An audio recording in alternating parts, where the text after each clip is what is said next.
Alright, magandang araw po sa inyong lahat mga kababayan. Batang Maynila to,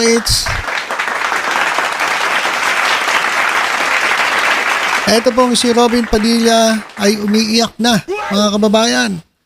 Nababahala na raw itong presidente ng PDP na si Senator Robin Padilla sa kanilang pangangampanya. O dahil malaking dagok daw para sa kanila nang mawala si dating Pangulong Rodrigo Duterte. So parang inaamin niya dito sa kanyang pinagdadaanan na kaya lang sila nanalo. Siya, si Bongo, si Bato de la Rosa, kaya lang sila nanalo ay dahil kay Duterte. Di naman sila binoto ng tao dahil sa kanilang credentials. Unang-una, wala namang credentials. Hindi sila nanalo dahil doon. Si Bongo hindi naman kilala. Bato de la Rosa, ano namang kinalaman yan? PNP chief siya. Wala naman siyang alam sa paggawa ng batas. Lalong-lalo na to. Itong nag-number 1 pa. So, silang lahat na naging senator, dyan po ngayon sa 19 Congress, bit-bit lang ni Duterte. So, kung wala po si Rodrigo Duterte, wala rin po itong mga ito. Kaya ngayon, nag-iiyakan na. Paano na kami? Paano na kami? Wala na kaming sasandalan. Kasi nga, aminado sila Aminado na hindi sila yung, kumbaga, hindi sila yung binoto ng tao. Ang binoto nila, si Duterte. Ibig sabihin, may pangalan ka, Robin Padilla, may Bongo, may Bato de la Rosa, pero ang binoto nila, si Duterte. Kumbaga, sumakay lang sila doon sa pangalang Duterte. Kaya nga ngayon, dami nagsisisi. Milyong-milyong mga Pilipino nagsisisi. Bakit nasama ka dyan sa Senado Sa totoo lang, Mr. Robin Padilla. So bago natin pakinggan itong kanyang pinagdadaanan, mga kababayan, pakinggan muna natin to. Ito pong isa pa ring tulongges na mamamayan ng Pilipinas. Ito po yung suspect dyan po sa road rage at nagpahayag po siya. Ito po yung sinabi niya mga kababayan.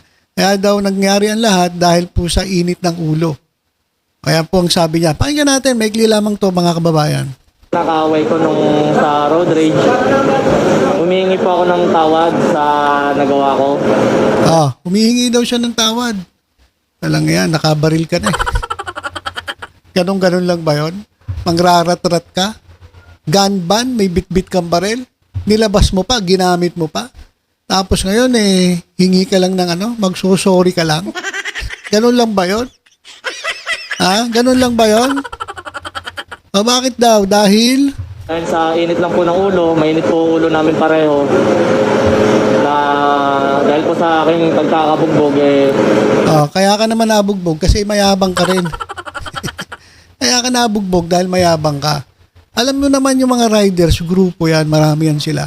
Pag may binanatan ka dyan, agrabyaduhin ka dyan, pagtutulungan ka talaga. Malakas ang loob na ito, mga kababayan. Kasi kung wala tong bit-bit, kung wala siyang beng-beng, hindi naman maglalakas ang loob niya. Alam niya, gukuyugin siya ano nangyari ngayon? Nakuyog siya, nabugbog siya.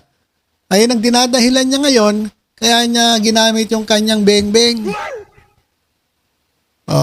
Pero, umpisa pa lang, alam mo na Umpisa pa lang, alam mo na maraming riders siya na pagtutulungan ka. Malakas lang talaga ang loob mo kasi meron kang beng-beng. At wag mo sabihin na hindi mo intensyong gamitin yan. Kasi the fact na binit-bit mo yan, ibig sabihin, intensyon mong gamitin yan. Kasi kung wala kang intensyong gamitin yan, iiwanan mo yan dun sa sasakyan. So meron kang intensyon. Ikaw naman niloloko mo kami. Meron kang intensyon na gamitin yan. So ano pa? nawala na po ako sa aking sarili dahil wala na raw sa sarili. Saan napunta yung sarili mo? Ito naman, ganito man lagi sinasabi ng mga nakagawa ng krimen Nawala po ako sa sarili ko, hindi na po ako nakapag-isip. Kasi po mainit na po ulo ko. Kung laging ganyan dahilan nyo, wala. Hindi naman pakikinggan sa korte yan Pakikinggan ba sa korte yan? Nag-init po ang ulo ko, binugbog nila ako, kaya ako po ginamit yung beng-beng ko. Hindi, intention mo yan. Bibit-bitin mo ba yan kung hindi mo intensyon na gamitin? Di sana kung wala ka intensyon gamitin yan, bakit bibit-bitin mo? Di dapat nasa sasakyan mo lang yan. Masakit na po yung nararamdaman ko eh. Masakit talaga, bugbugin ka ba na? Pagtulungan ka ba naman, yabang-yabang mo. Ha? Masakit talaga yung bugbugin eh. Paano ko sa dati? Paano ko sa'yo? Magmamadali lang naman po talaga ako nun, sir, kasi nakakasard po ako. Okay. Sila na po itong nagbigay ng komisyon po na humingi na po ako sa kanila ng... Ayan, humingi siya ng sorry pero hindi niya inaamin yung kasalanan niya. Tinuturo niya pa rin yung yung mga bumugbog sa kanya. Yung pa rin na may kasalanan. Wala naman daw siyang nagmamadali lang daw siya. So, nanghingi ka pa na sorry. Dapat di ka na nanghingi ng sorry, total. Hindi mo naman pala aminin yung kasalanan mo. Sasabihin mo, sila pa rin na may kasalanan. Paunmanin, humingi po akong panmanin. Yung isa pong naka-helmet po talaga masyado pong mainit talaga. Sabi ko sa kanya, tayo wag ka masyado mainit. Sabi ko gano'n hanggang sa pinagmumura po. Okay, so ito rin yung mga rider. May mga rider din talaga mga tulongges. Mayayabang din yung ibang rider. Kasi alam nila, marami sila. Alam nila, merong tutulong sa kanila. May mga rider talaga mga mayayabang. At sa totoo lang, hindi ko nilalahat. Ako, nagbumotor din naman ako. Marami po talagang mga kamote rider. Napakarami po mga kababayan sa totoo lang. So, marami. Kasalanan din ng, baka sabihin na iba, BMT, ano ba yan? Ba't kinakampihan mo yan? Hindi ko kinakampihan to. Yung mga rider. Pare-pare silang mga may kasalanan dyan. Pero ang para sa akin kasi, dapat nagbugbugan lang kayo, suntukan lang. Pero yung gagamit ka ng beng-beng, ibang usapan na po yan. Ibang usapan na po yung gumamit ka ng beng-beng. At nangyari, pati asawa mo nadamay, di ba? So, dahil sa init ng ulo, sa katangahan na rin, at kayabangan, ayan, tinagka-leche-leche buhay mo. Ako. Tapos natamaan po ng kamay niya yung brother ko sa nguso. Tapos doon na po kami nag-init dalawa. Doon na po kami nagsutukan. Okay. So, sa akin lang naman, total tapos na yan eh. Nangyari na yan, panagutan mo na lang yung ginawa mo. Pero ang paalala ko palagi sa ating mga kababayan, hindi po karuwagan ang huwag pong makipagtalo na. Kung galit sa'yo, kahit kasalanan niya, hayaan mo na lang. Palampasin mo na lang. Lalong-lalo na kasama mo yung mga mahal mo sa buhay. Hayaan mo na yun, huwag mo na intindihin yun. Intindihin mo pa yun. Kung ikaw may pinag-aralan, huwag ka bababa sa level nila. Kung sila'y basagulero, huwag kang sasabay, hayaan mo lang sila. Mas matapang po yung ganun. Ayun po yung tunay na tapang. Ayun po ang tunay na katapangan. Yung marunong kang umiwas sa mga gulo. Hindi po karuwagan yung pag-atras po sa mga ganyang klaseng sitwasyon. Kung hindi mo mahal buhay mo, bahala ka sa buhay mo. Yan. Kung hindi mo mahal yung sarili mo, yung pamilya mo. Pero kung syempre may pinahalagang kang pamilya, mga mahal mo sa buhay, anak mo, hindi ka talaga papatol. Kaso pumatol ka. Di panagutan mo yung ginawa mo. Ganun lang naman kasimple yan eh. Balik tayo dito kay Robin Padilla. Umiiyak na mga kababayan. Talagang dahil dito sa mga sinasabi niya, inaamin niya na wala talaga sana sila dyan sa Senado. Dahil lahat sila nandyan dahil kay Duterte. Pakinggan natin mga kababayan na pinagdadaanan ni Robin Padilla. Kailangan namin si Rodrigo Duterte. Ngayon, yung aming number 1 crowd drawer, nakakulong. So, paano po ngayon yan? Hindi naman po kami milyonaryo, hindi naman kami bilyonaryo, wala akong pera ang PDP. Nako. Style mo naman. Kayo ba naniniwala sinasabi nito? Wala siyang pera? Naniniwala ba kayo na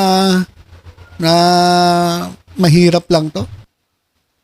Kalokohan. Hindi po kami... Kung wala man si Digong, problema nyo yun. Hindi namin problema yun. Yung tipo na kaya namin magpatawag ng tao dahil may pera po kami. Dumadating po ang tao kapag nandyan si Duterte. Di rin. Nandyan si Digong, hindi mo kailangan ng pampamasahe, hindi mo kailangan ng pampalubag loob na pagkain. Darating po ang tao, dala nila yung t-shirt nilang pinagawa nila, may dala silang pagkain, ibibigay pa sa'yo. Ganun po yung klase ng pamumulitika ni Rodrigo Roa Duterte. So, kaya ako po nasabi na para kaming inalisan ng ulo. Kasi po yung aming ulo, na nasa kanya po lahat ang katangian para dumating ang tao, eh wala po, nandito nakakulong sa malayong lugar. Kaya nagkaroon po kami ng malaking setback po ito sa partido. Kasi po, talagang kami po ay inabandonan na rin ng napakarami naming kasama sa lokal. Eh, syempre, wala na eh. Marami naman po talaga, totoo sinasabi niya, maraming umalis sa kanila sa PDP. Governor Gwen Garcia umalis sa PDP. Bakit? Eh, palubog na yung barko eh. Sino ba ng mga politiko ang sasama sa inyo na lumubog? Oh. Kaya po ang politika, kapag palubog na, wala na, iwanan ka na. Ayun pinararamdaman niya. Kaya, pinakamaganda, resign ka na lang. Resign ka na lang. Wala naman na mangyayari sa inyo. Tigilan nyo na yung politika ninyo. At naglilipatan na po yan ng ibang partido. Kaya kami po, sa ngayon, sa totoo lamang po, para po kaming manok na walang ulo na paikot-ikot. O, napugutan na. Napugutan na si Robin. Okay, so yan mga kababayan yung payag ni Robin Padilla. Iiyak na yan. Iiyak na yan. Wala na.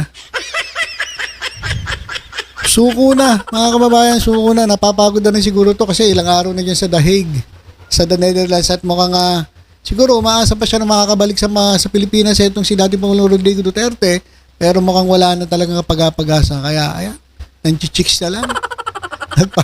Nagpapalibre na lang sa mga mamahaling restaurants. Kaya mga kababayan, inamin niya, aminado siya na nandyan sila sa politika dahil kay Duterte. Kung wala si Duterte, wala rin po sila dyan. Eh ngayon wala na si Duterte, malamang at sa malamang, wala nang mangyayari sa kanilang political career. Sa 2028, hindi ko alam, tatakbo raw itong Vice President ni Sara Duterte. Ewan ko, makakatakbo. Kasi si Sara Duterte may impeach. Si Robin, tatakbong presidente. Tatakbong presidente, naku po, Diyos ko. Mahabang yung Diyos. Wag mo kaming ipagkanulo sa ganitong tao. Kaya, wala na. Sawang-sawa na rin ang mga Pilipino dito kay Robin Padilla. Dahil wala namang ginagawa sa mga kababayan. Halos tanungin mo. Wala naman po kasi silang nakikitang maayos dito kay Robin Padilla. Si Bato de la Rosa, mukhang matatanggal na rin yan. Bongo, delikado na rin kasi nga sa kampanya, na ilang linggo na lang, mag-eleksyon na, baka bumaba na rin ang kanilang popularidad at baka sumemplang na rin. Kaya nga si Bongo tahimik eh. Hindi nyo napapansin, tahimik si Bongo, hindi siya nagsasalita masyado kasi iniingatan niya yung karir niya, iniingatan niya yung pwesto niya. Kasi kung siya maging katulad ni Robin Padilla na buntot ng buntot dyan sa dahig, wala siyang pag-asa. O kaya yan mga kababayan, umiiyak na itong si Robin Padilla. Kasi kukuha kayo presidente ng PDP, Robin Padilla pa. Kasi wala nang choice talaga mga kababayan eh. Tapos, yung mga senators pa nila, wala. Panay sablay. Wala. Kumuha sila ng guest candidate, si Marcoleta. Wala, Marco Beta na. Hindi nga wala pumapasok sa top 12. So, yan po mga kababayan. Yung pahayag po ni Robin Padilla, kaya lang po ay patunay na talagang kung wala si Duterte, wala po sila. Umaasa lang po talaga sila dyan po kay dati Pangulong Rodrigo Duterte. Wala na si Duterte. Wala eh. Nga. Ganyan na po sila ngayon. Wala nang pag-asa. Okay, so ilan po mga kababayan. Tutok-tutok lang po dito sa Batang Maynila. Sa iba pang updates, ingat po tayong lahat. God bless po.